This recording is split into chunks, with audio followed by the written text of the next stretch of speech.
Let's move on to that Eagles spot. 4:25 p.m. Eastern. Philadelphia Eagles 5-0, 3-0 on the road. The New York Jets 2-3, 1-2 at home at MetLife in East Rutherford, New Jersey. 56 Fahrenheit, partly cloudy, 4 miles per hour. Let's get into the spread and total line movement for this one. We are sitting at a 7. Eagles at -7. They opened up -6. There's been a 1-point move towards them. Let's go over to the total in this one.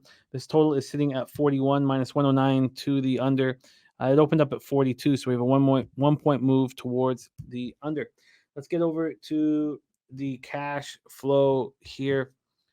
And sorry, I moved up. Here we go. We have 88% of the tickets, but 73% of the cash on the Eagles. So the Jets are 12 and 27, 1-point move towards the Eagles. Then we have 56% of the tickets and 88% of the cash on the under. It's a 1-point move towards that under. Eagles coming off that 23-14 win at the Rams. And, we just talked about it. It's much more dominant in the score indicated. 13-18 third down. Held the ball for 37-55. Outgained them 454 to 249. Jalen Hurts was 25 of 38 for 303 yards, 1 touchdown, 1 interception. He also ran 15 times for 72 yards. This team just looked so good to me. AJ, I mean, it's one thing. It's also you bet them and they look good. So obviously you're sort of romanticizing the situation while you're in it. AJ Brown caught 6 passes for 127 yards. Dallas Goedert was a monster, 8 catches for 117. DeAndre Swift ran 17 times for 70, caught 6 for 38. The offensive line was so strong. But there is one section of that the Eagles are not doing well at, and that's the red zone. I'd love to keep a very close eye on it. They were 2 of 6 in the red zone. They're 27th in the red zone. They're only converting 42.1% of opportunities. But this was the first time that they failed to score 25 points this year. That's how good they are. They're struggling in the red zone, yet still putting up these big numbers. The defense got 4 sacks, 8 quarterback hits, completely dominated the second half, shutting out the Rams. The Rams only had 1 appearance in the red zone. And Fletcher Cox missed his first game of the year with back pain. Jets come in off snapping their 3-game losing streak in the big 31-21 win at Denver in the Nathaniel Hackett revenge game. Zach Wilson had a second consecutive strong game, 19 and 26, 199 yards and a pick. He also ran 3 times for 26 yards. He did fumble twice, but he was fortunate not to lose either of them. Tyler Conklin caught 4 for 67, and Garrett Wilson 3 for 54. Breece Hall was excellent. Ran 22 times for 177 yards and a touchdown, caught 3 for 17. But the offense still has problems. They were 0 of 5 in the red zone. They're currently 31st in the league in red zone, 30.7%. They were just 3 of 12 on third down. Now, Quincy Williams was a beast. 9 tackles, 2 sacks, 3 quarterback hits. CJ Mosley was all over the field. 13 tackles, 2 coming for a loss. But there's bad news. Offensive line loses Elijah Vera Tucker to a torn Achilles. He's their best offensive lineman. He's their most versatile offensive lineman. He's played every line position except center since he was drafted in the first round of 2021. That is a huge loss. Elijah Vera Tucker done for the season. I get this move to the under. Maybe the better look would be just the Jets team total under. The Eagles are capable of suffocating opponents. The team total with the Jets at 17.5 at Pinnacle right now. Now that's heavily juiced to the under at -143. So would be the kind of thing I'd look for another book and maybe, find the 7 or 17, excuse me. Take it away for us here, Troy. 4:25 p.m. We're at MetLife. Eagles, Jets.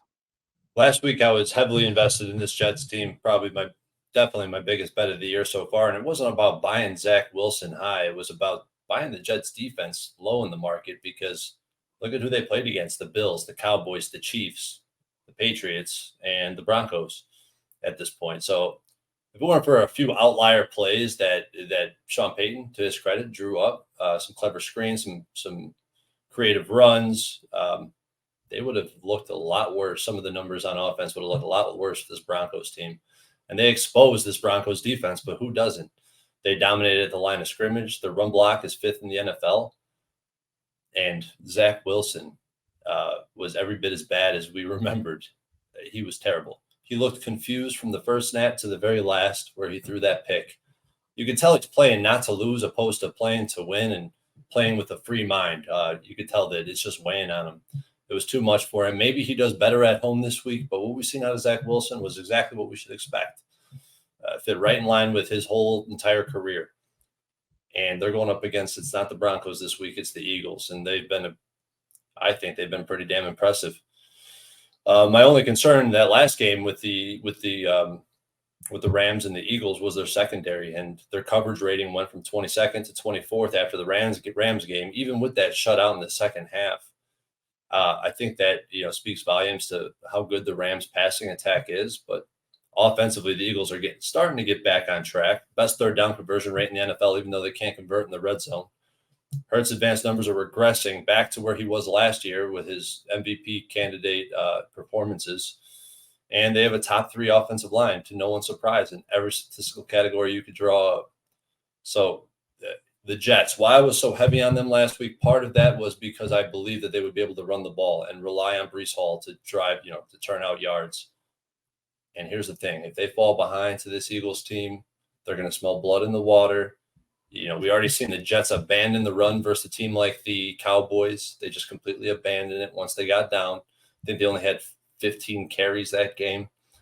So if you're telling me Zach Wilson is going to be forced to drop back and pass, shit, it's hard not to look towards the Eagles. But at this number, catching a full 7, it's really hard to do that. And it's when I start looking at teasers in this spot, teasing the Eagles down to pick them essentially, you find that these road favorites around 6, 7, 7.5, they don't perform well. The 8.5 is the key number. It seems like you're way more profitable betting an 8.5 than a road favorite at 7. So this is my thoughts on this game. I'm probably not going to have action, Jimmy. What was wrong with the Jets defense against the Broncos?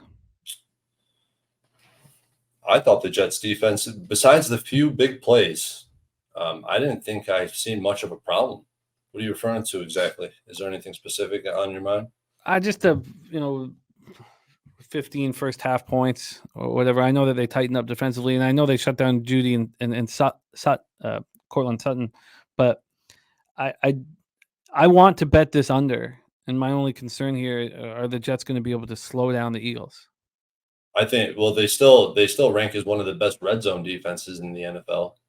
And there was just a few big plays, which we should expect big plays from the Eagles as well.